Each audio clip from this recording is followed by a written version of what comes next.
Paglalaro ng online gambling.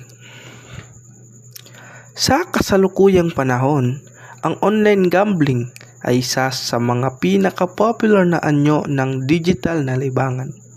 Maraming tao ang nahuhumaling dito dahil sa madaling access at pangakong malaking premyo. Mula sa online casinos, sports betting, hanggang sa simpleng pustahan sa mobile apps. Tila nagiging bahagi na ito ng pang-araw-araw na buhay ng ilan.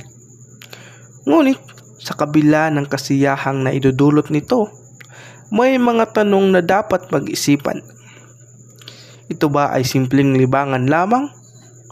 O isa itong patibong na maaaring magdulot ng kapahamakan?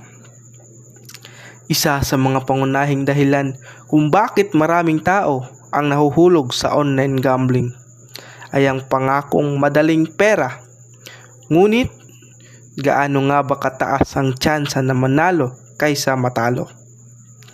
Karamihan sa mga platform ng pagsusugal ay gumagamit ng algorithm na nakaprogramang panatilihing mas malaki ang kita ng kumpanya kaysa sa panalo ng mga manlalaro.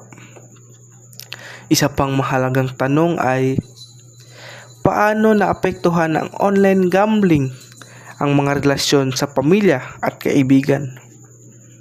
Maraming kaso kung saan ang labis na pagsusugal ay naging dahilan ng pag-aaway sa pamilya, pagkawala ng tiwala, at pagsira ng mga relasyon. May mga taong lihim na nagsusugal at hindi namamalayang inuubos na nila ang kanilang ipon, na nagiging sanhi ng hindi pagkakaunawaan sa tahanan. May ilan na marunong magtakda ng limitasyon at nagamit ito bilang simpleng libangan. Ngunit, paano natin masisigurong hindi tayo mahuhulog sa panganib ng labis na pagsusugal? Mahalaga ang pagkakaroon ng disiplina, tamang kaalaman, at responsableng paglalaro upang maiwasan ang negatibong epekto nito.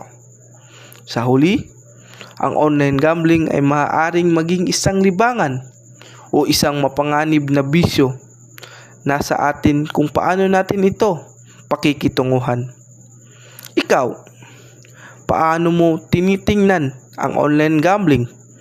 Sa iyong palagay, paano natin mapoprotektahan ang ating sarili laban sa mga panganib nito?